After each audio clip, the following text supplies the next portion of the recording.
Hey everyone, Stephen Jonathan here, and this is City of Truth. Today we are going to talk about our real enemies, specifically who they are and who they are not. Let's get to it. We live in a culture of increasing enmity. Enemies in the workplace, enemies in our neighborhoods, and enemies in the world. We have been conditioned to carefully examine who we love, who we like, who we don't like, and to respond to our perceived enemies with an unprecedented kind of viciousness. Think of cancel culture and all those peaceful riots. We have been convinced by our own mind molders to turn in on ourselves in a bizarre contradiction. Even as we reject the interior life, we've been convinced to embrace subjectivism and to look into the mirror for the answers to vital questions. We have become so blind to and so ignorant of reality, and yet so full of confidence in ourselves that truth actually offends us, when in reality, we are offending the truth, and no one seems the wiser. How our guardians have done this to us is a topic for another day, other than to make a single point. Today we will consider how this deadly combination of self-consideration and distraction has blinded us to our true enemies as we turn our gazes away from the mirror and towards our true enemies who wish us eternal harm. But first, that single point on the roots of some of our confusion. One of the great thought leaders of the modern age, Niccolo Machiavelli, suggested to the power-hungry prince, and I quote, "Encouraging factions in your opponents, however, is a good tactic because it will keep them too busy fighting among themselves to turn on you." This very tactic, used by our public institutions, is the skeleton key to understand how we've been distracted from and even blinded to our real enemies. Machiavelli architected the blueprint for despotic leadership to turn us against one another. It is a kind of scapegoating to distract us from what is really happening in the world. And it's been very effective. The most prominent factions today are created through the neo-Marxist identity politics movement. Between painting the majority of the population as the great oppressor and the carpet bomb of intersectionality, we are left with a fever-pitch hatred, mob mentality, and no real way to identify the oppressor with a growing list of protected classes. This social chaos, brilliantly conceived and effectively implemented, provides perfect cover for the current powers that be to carry out a malevolent agenda without the hindrance of good men who might otherwise step up and take arms against this ocean of disaster. The truth is that we all have a common destiny. We are all made for heaven, but that is not where we will all end up. We will end either in heaven or hell for all eternity.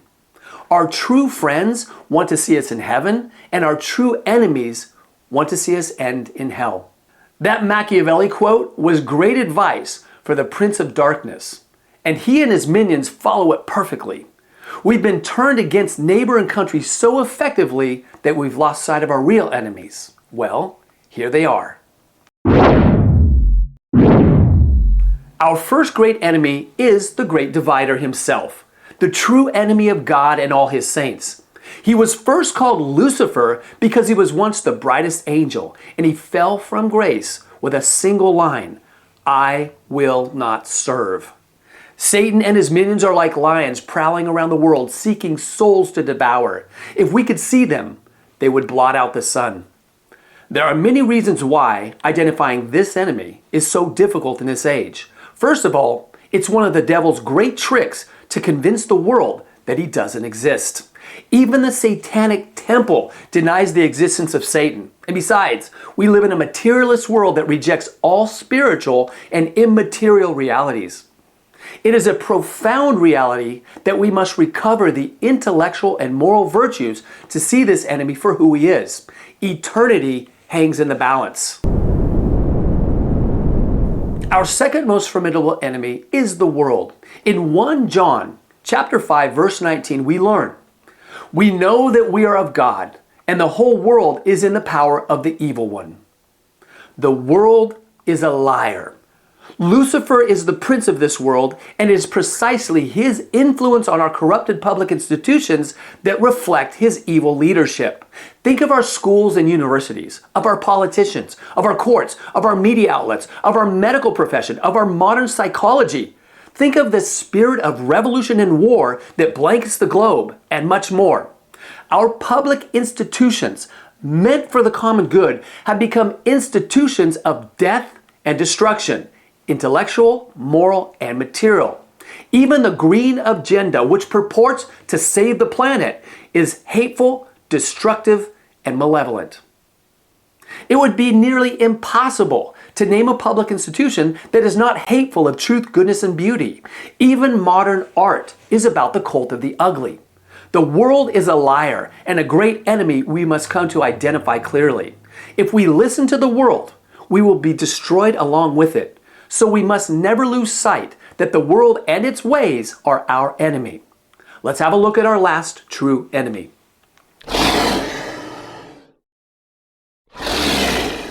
The third enemy is ourselves. I always ask my children, what is the longest river in the world? And they inevitably reply, the Nile. And I say, denial is a real problem, but it's not the greatest problem. The longest river that runs through the human heart is self-deceit. We have a tremendous capacity for self-delusion and self-deceit. And this causes us even more damage than Satan and the world because this enemy is within the walls of our very souls, and the other two are outside. We should not trust ourselves. And this sounds like a mortal sin against the self-love movement, and it is. But where did the self-esteem building movement come from? Yes, from the world. And where did the world get it? Yes, Satan. The great liar convinces the world to lie. The world convinces us to lie to ourselves, and in the most profound sense possible, we become our own worst enemies by the lies we are willing to tell ourselves and willing to believe. Many believe there is nothing beyond the material world, and this ends in nihilism. Many believe there is no objective truth and no objective moral standard. Many reject that man even has a soul, or that virtue advice exists, or that a PhD is a kind of expert. A full list of the falsehoods we are conditioned to believe would go on for days. We would be wise to seek the humility to ask for the eyes to see it. The aims of the devils and the world is to get us to do to ourselves what they can't do to us. And if we succumb to their temptations and techniques, then they win our souls for the kingdom of death for all eternity. Even though it's very true that many people have been fooled by the real enemies and they themselves act on behalf of the satanic agendas, this doesn't make these people our true enemies. It makes them and us deluded souls in need of conversion. It is appropriate to hate evil and even to hate the evil that men perpetrate. It is not appropriate to hate being or beings made in the image and likeness of God. We are to war against our real enemies, and we are to work with God and His graces to help convert human souls taken in by the tactics. That is the real job, to colonize heaven and participate in our Lord's evangelizing mission, which includes crushing the head of the serpent. This is such a bizarre age, and the world has become so evil that countless souls are acting out psychopathic ideologies, and yet still, these souls are not our real enemies. Think of Gollum in Lord of the Rings. Gandalf knew there was still some good part for Gollum to play. This is true of all human souls on this side of death. So we must make truth and charity the standard for our fallen brethren as well as for ourselves. The amazing news is this. Of our three greatest enemies, the one closest to us is under our control if we can regain our senses, especially our common sense, if we can regain our intellects and our free wills. We will be in a position to change the one enemy that impacts us the most, ourselves. We must begin by trusting someone other than ourselves and by setting up the right kind of hierarchy of trust. My patron saint, St. Augustine, called this the Ordo Amoris, or the order of loves. If we can get this order right, we will turn first to the one true teacher, the second person of the Trinity, the incarnate God. Then we will turn to Holy Mother Mary.